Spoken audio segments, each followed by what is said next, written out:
श्री शिवाय नमस्तुभ्यम। दोस्तों, पूज्य गुरुदेव पंडित प्रदीप मिश्रा जी कहते हैं कि जीवन में बहुत ज़्यादा समस्याएं चल रही हैं, बनते हुए काम भी रुक जाते हैं, एक एक रुपए को भी खर्च करने से पहले 10 बार सोचना पड़ रहा है, नौकरी के लिए परेशान है, तो बस सिर्फ ये 2 उपाय करिएगा और ये इतने आसान है कि इन उपायों को आप किसी भी दिन कर सकते हैं। पूज्य गुरु जी कहते हैं कि आपकी जैसी भी मनोकामना होगी सिर्फ इन 2 उपायों से ही पूरी हो जाएगी। तो चलिए जानते हैं उन उपायों को, लेकिन उससे पहले एक प्रार्थना, अगर आप चैनल पर नए हैं तो कृपया चैनल को सब्सक्राइब अवश्य कर लें। देखिए, पूज्य गुरुदेव का वो महत्वपूर्ण उपाय बताने से पहले आपको एक नियम बता दे जो आप में से 90% लोग गलत करते हैं। पूज्य गुरुजी ने कहा कि बाबा भोलेनाथ हमारी प्रार्थना जल्दी श्रवण करे, जल्दी सुने। अगर हम भोलेनाथ को एक बेलपत्र भी समर्पित कर ले तो वो भी अतिशीघ्र स्वीकार कर ले। तो इसके लिए गुरुजी कहते हैं भगवान शंकर को न पूर्व से मतलब है न पश्चिम से मतलब है। अगर आप बाबा भोलेनाथ के शिवलिंग में 1 लोटा जल या कोई भी चीज समर्पित कर रहे हैं तो दक्षिण दिशा का बहुत ही ज्यादा महत्व है। शिवलिंग में जब भी जल समर्पित करने जाएं तो दक्षिण की तरफ बैठकर उत्तर की ओर मुख करके तब शिवलिंग में जल या बेलपत्र समर्पित करें।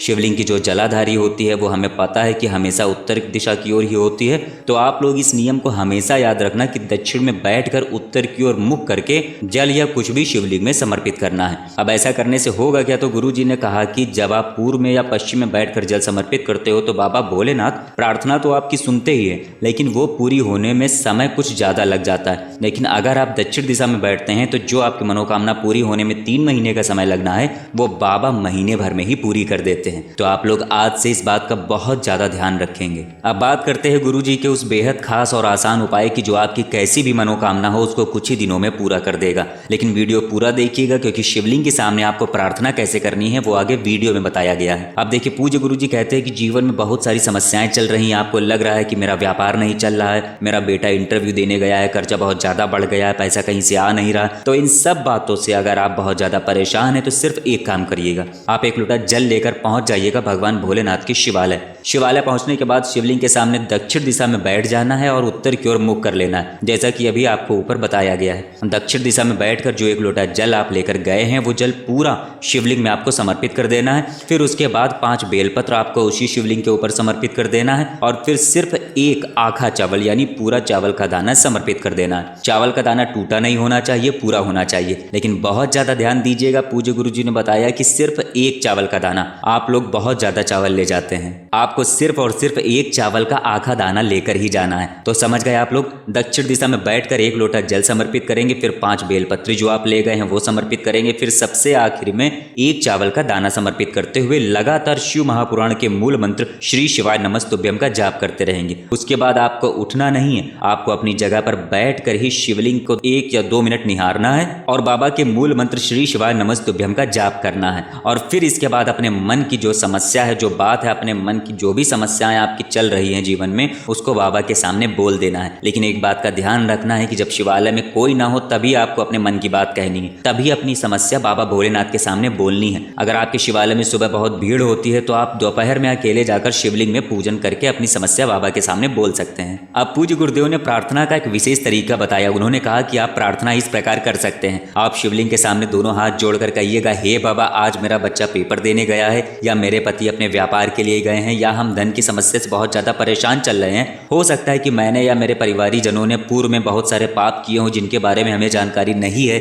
हम कई तंत्र विद्या या कई स्थानों पर जाकर अब हार चुके हैं, लेकिन हे महादेव, अब मुझे कहीं नहीं जाना है, अब मुझे सिर्फ और सिर्फ तेरे ही चरणों का सहारा है, अब मुझे कहीं भी नहीं भटकना है। अब आज से मैं तुझे और तेरे द्वार को नहीं छोड़ूंगी, मेरी जो भी समस्या है मैं तुम्हें सौंप कर जा रही हूँ। बस इतना कहना है आपको। पूज्य गुरुजी कहते हैं कि इसके बाद कुछ दिनों तक इंतजार तो करो और उसके बाद मेरा महादेव आपकी मनोकामना, अगर अपने भाव से आपने अपने दिल से प्रार्थना की है तो वो आपकी मनोकामना जरूर पूरा करेगा। पूज्य गुरुजी ने कहा कि ये उपाय आप किसी भी दिन कर सकते हैं और सिर्फ एक बार ही आपको ये उपाय करना है। अब ये उपाय आप सुबह भी कर सकते हैं, दोपहर को भी कर सकते हैं और शाम को भी कर सकते हैं। जब भी मंदिर में भीड़ ना हो उस समय आप जाकर ये उपाय करके और फिर अपनी प्रार्थना कह सकते हैं। इसके बाद पूज्य गुरुजी ने कहा कि चप्पल और जूते पहनकर मंदिर जाने के लिए मैं हमेशा मना करता हूँ, क्योंकि इसका बहुत बड़ा कारण है। पूज्य गुरुजी ने कहा कि विष्णु पुराण कहती है कि जब भी आप चप्पल या जूते पहनकर मंदिर जाते हैं और मंदिर के बाहर चप्पल उतारकर अंदर पूजा करने या भोलेनाथ में जल समर्पित करने जाते हैं, तो जितनी भी देर आप मंदिर के अंदर पूजा करते हैं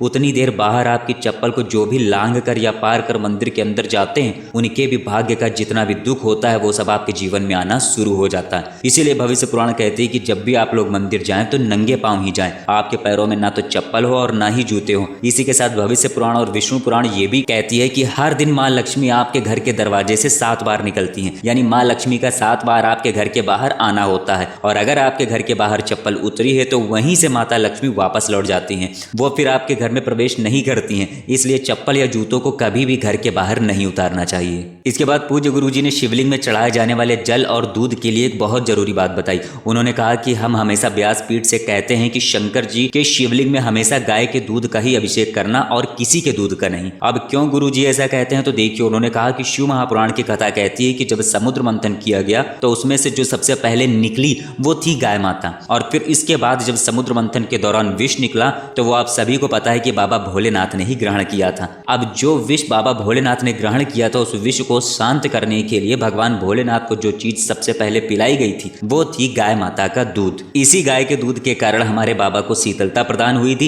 इसीलिए मैं हमेशा कहता हूं कि जब कभी भी आपको शिवलिंग में दूध समर्पित करना हो तो जरूरी नहीं आप लोटा भर कर दूध समर्पित करो, आप पूरा लोटा जल से भर लो, और अगर आप उस जल में 1 चम्मच भी दूध डाल लेते हो तो मेरा भोला भंडारी उसको बहुत ही प्रेम से स्वीकार कर लेता है। इसीलिए शिव महापुराण की कथा में गाय के दूध का इतना वर्णन किया गया है। इसके बाद पूज्य गुरु जी ने एक बहुत जरूरी बात बताई। उन्होंने कहा कि आप शिवालय जाते हैं, शिवलिंग में जल समर्पित करते हैं तो 1 बार 3 बार ताली जरूर बजाना। अब क्यों बजाना है ताली, तो इसके लिए पूज्य गुरु जी कहते हैं कि जब आप शिवालय में बैठकर शिवलिंग के सामने ताली बजाते हो तो उस समय जितने भी लोग उस शिवालय में बैठकर बाबा भोलेनाथ का भजन करते हैं उन सभी के पुण्यों का कुछ हिस्सा आपके खाते में भी जुड़ जाता है। इसीलिए शिवलिंग के सामने ताली बजाने का ये नियम बहुत प्राचीन है। और पूज्य गुरु जी ने ऐसी ही महिमा मंदिर में या शिवालय में लगी हुई घंटी के लिए भी बताई। उन्होंने कहा कि मंदिर में लगी घंटी आप लोग आजकल सिर्फ शोर करने के लिए बजाते हो, लेकिन इसकी महिमा की जानकारी आप लोगों को नहीं होती है। घंटी बजाना कोई साधारण नहीं है, इसलिए याद रखना है जब भी घंटी बजाओ तो बड़े ही भाव से बड़े ही प्रेम से आपको घंटी बजानी है। लेकिन इसी के साथ जब कभी मंदिर के अंदर कोई ध्यान कर रहा हो या मंदिर में पट बंद हो चुके हो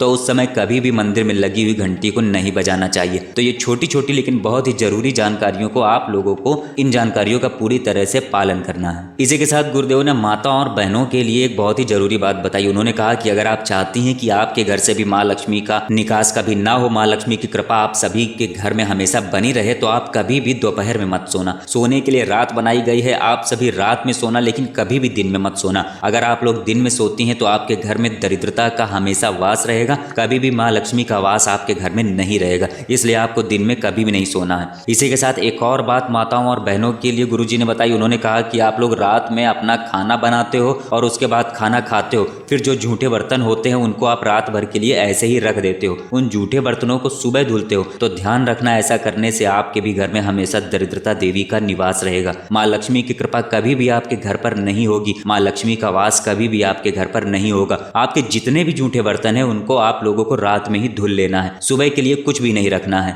जब आप रात में अपने झूठे बर्तन धो लेते हो तो यह आपके लिए बहुत ही शुभ फल देने वाला हो जाता है। माँ लक्ष्मी की कृपा भी आपके घर पर बनी रहती है। तो दोस्तों ये थे इस वीडियो में पूज्य गुरु जी द्वारा बताई गई कुछ विशेष जानकारी और कुछ बेहद जरूरी उपाय। अगर आप भी अपने जीवन में इन उपायों को शामिल करते हैं तो आपका जीवन बहुत ही खुशियों से भर जाएगा। मिलते हैं फिर एक नई जानकारी के साथ। भोलेनाथ की कृपा हम सभी पर बनी रहे। श्री शिवाय नमस्तुभ्यम।